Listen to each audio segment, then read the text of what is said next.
Rusiya bundan Azərbaycana təzyiq üçün istifadə edir. Azərbaycanın bu qədər ərazisi nəzarətimizdədir. Simonyan. Azərbaycanla bağlı Şiə ayparası planı. Bakı müharibə ilə hədələndi. Sonra isə Güney Azərbaycanda etirazlar şiddətlənir. Meydanlara axın başladı. Trump hədələdi. Bombalaya bilərik. Xamenei qaçmaq istəyir. Pəhləvi yaxşı seçim deyil. Sabiq Xarici İşlər Naziri politoloq Tofiq Zülfiqarov bildirib ki, Rusiya Azal təyyarəsinin qəzaya uğraması ilə bağlı məsələni beynəlxalq hüquq çərçivəsində həll etmək əvəzinə onu Azərbaycana qarşı siyasi təzyiq vasitəsinə çevirib.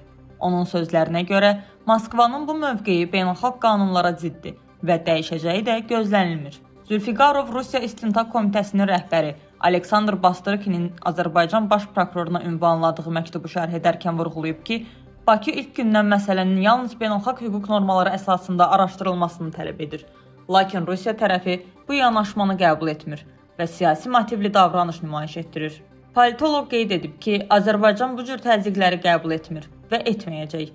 Prezident İlham Əliyevin məsələyə sərt reaksiyası da Bakının geri addım atmaq niyyətində olmadığını göstərir. Onun fikrincə, Rusiyanın beynəlxalq arenada artan təzyiqlər fonunda Azərbaycana qarşı mövqeyi digər geosiyasi problemlərlə bağlıdır və Moskva gec-tez mövcud reallıqları və beynəlxalq hüququ nəzərə almağa məcbur qalacaq. Ermənistan parlamentinin sədri Alen Simonyan erməni ordusunun Azərbaycanın 110 kvadrat kilometrlik ərazisinə nəzarət etdiyini açıqlayıb. Sputnik Ermənistan bununla bağlı spikerə sorğu göndərib. Sorğuya parlamentin sədri tərəfindən belə cavab verilib. Sitat: Dəqiqləşdirmək üçün Ermənistan və Azərbaycanın dövlət sərhədini delimitasiya və sərhəd təhlükəsizliyi komissiyaları ilə əlaqə saxlaya bilərsiniz. Statın sonu. Simonyan Arm Comedy podkastında Ermənistanın bəzi istiqamətlərdə ümumilikdə Azərbaycanın 110 kvadrat kilometr ərazisinə nəzarət etdiyini deyib. Stat: Onların 110 kvadrat kilometrlik ərazisindəyik. Təxminən. Heç kim millimetrlərə qədər konkret rəqəm deyə bilməz. Təxmini deyirəm. Rəsmi olaraq söyləyirəm ki, 1990-cı illərdən bəri irəlidə olduğumuz yerlər var. Statın sonu. Xatırladaq ki, Ermənistanın Azərbaycana qaytarmalı olduğu anklav kəndlər var. Söhbət Kərki, Yuxarı Əskipara, Sofulu və Bərxudarlıdan gedir. Son illər İranın Azərbaycanla bağlı sərt ritorikası, o cümlədən Şiə ayparası planları və Bakının müharibə ilə hədələnməsi regionda gərginlik yaradıb. 44 günlük vətən müharibəsindən sonra Tehran Azərbaycan sərhədləri yaxınlığında hərbi təlimlər keçirməklə, separatçılarla dolayı təmaslarla və qırmızı xəttlər ritorikası ilə təzyiq göstərməyə çalışıb.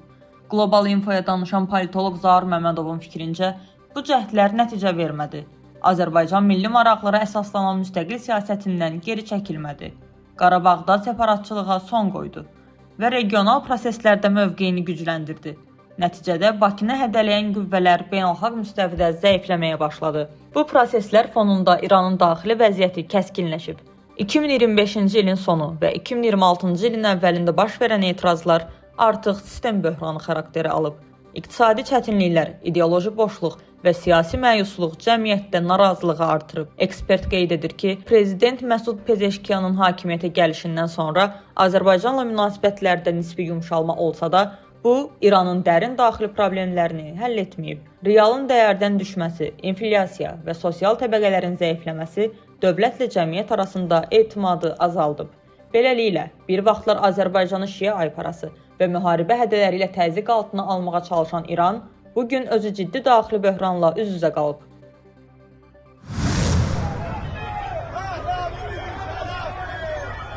İrandakı aksiyalara Güney Azərbaycan şəhərləri aktiv şəkildə qoşulmağa başlayıb.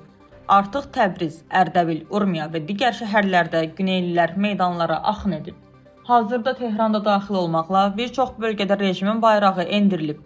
Etirazçılar küçələrə şah rejiminin bayrağını asır. Qeyd edək ki, İranda bahallığa, inflyasiyaya, ümumilikdə sosial vəziyyətin ağırlaşmasına qarşı bir müddətdir davam edən aksiyalara Güney Azərbaycanın qoşulmaması diqqət çəkirdi.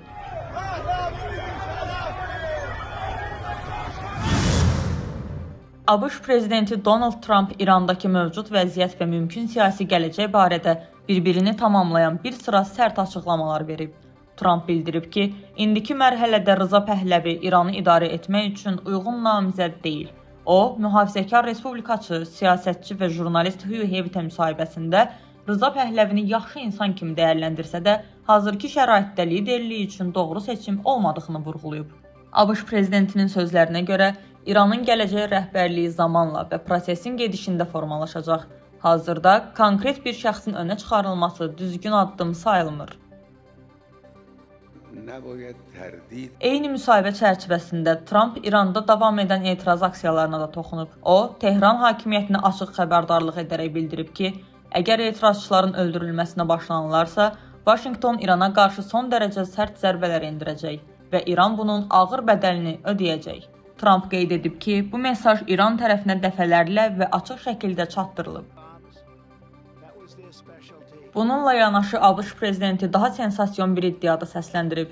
Onun sözlərinə görə, İranın ali dini lideri Ayətullah Əli Xameneyi ölkəni tərk etməyə hazırlaşır. Tramp bildirib ki, Vaşinqtonun bu barədə məlumatı var. Lakin söhbət Xameneyinin Rusiyaya qaçmasından getmir və istiqamət hələlik naməlumdur. Trampın bu açıqlamaları İranda daxili siyasi gərginliyin artdığı və beynəlxalq təzyiqlərin gücləndiyi bir dövrdə Vaşinqtonun mövqeyinin daha da sərtləşdiyini göstərir.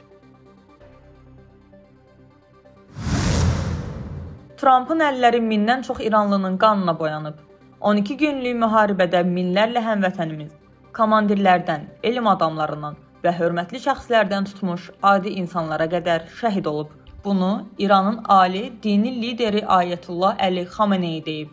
Stat: Bu şəxs deyib ki, əmri mən vermişəm. Müharibə zamanı əmr vermişəm. Beləliklə, o, Əlinin İranlıların qanına boyandığını etiraf edib. Sonra da deyir ki, mən İran millətinin tərəfdarıyam. Bir ovuc təcrübəsiz, diqqətsiz və düşüncəsiz insan buna inanır, qəbul edir və onun istəklərinə uyğun hərəkət edir. Millətimiz əcnəbilər üçün muzluluğa dözmür.